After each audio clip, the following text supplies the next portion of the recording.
All right, so we have everything laid out, got everything divided, and we have our instructions here. I would recommend not using their tools. If you do have a tool set, I got my tool set right here.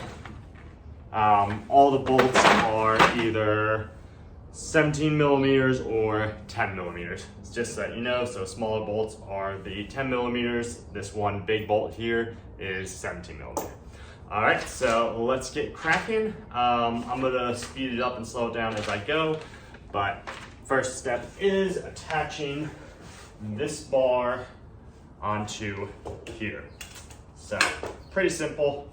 Let's get to it.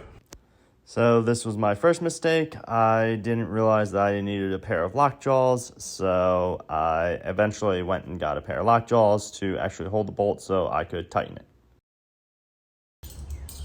You'll want yourself a pair of lockjaws just so you can hold this bolt so you can actually tighten it down. Let's do it. All right, so now we got that put together. The next part is we will actually set this aside. I already started one of these just because I wanted to figure it out. You'll have to loosen this bolt here in order to actually slide these on. So if I was smart, I would have done that before starting filming, but I did not. So I'm gonna have to loosen all these and then be able to slide them on, but that's where your handy dandy wrench will come in. So let's go and loosen them.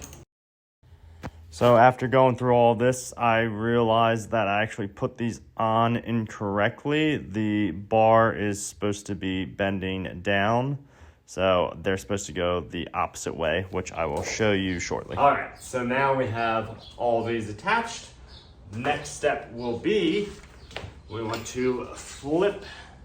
This is where I realized my second mistake and started to fix it, and I'll describe what I did. So I actually did these backwards. So this bend is supposed to be going down, so I have to actually redo these. This one I already redid.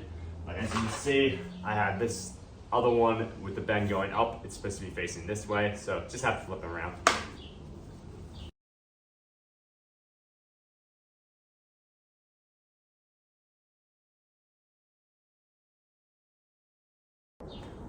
All right, now we're finally in action. Now we'll start attaching these, and you want to take the bolt and put it facing down and put your washer and your other bolt or your nut on the other side.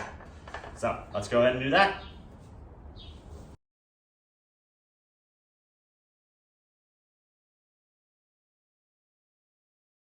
One arm on. Two to go. This is where I made my third mistake. The first arm that I put on actually got put on incorrectly. It was facing the wrong direction, so it appears, before I can do that, I made another mistake. I gotta take this arm off because this has 3 holes here, and 3 holes here, 3 holes here, 3 holes here, 3 holes here, 3 holes here. So this one is actually opposite in the wrong place. So I will have to take this one off, flip it around, reattach it.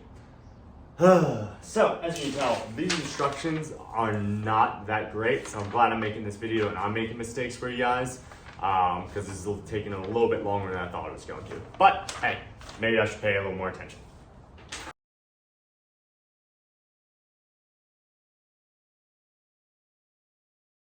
All right, now we're in business. Now we can go ahead and attach the dual arm. Now we have everything facing the right direction. Let's make sure we have this facing the right way. Yep, so the linchpin going that way. So we'll make sure this is facing, these actually swivel, so it doesn't matter too much. Just like that. Perfect. All right, let's attach these now.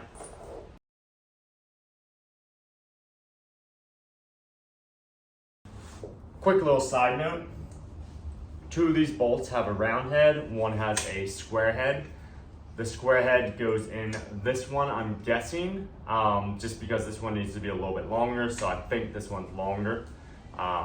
Just makes logical sense since it needs to go a little bit further. So just wanted to do that little side note for you. Let's continue on.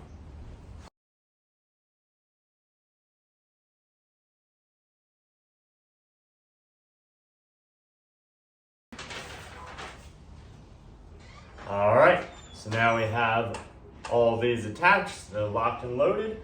The only next step would be to attach this to the car. So that's pretty simple.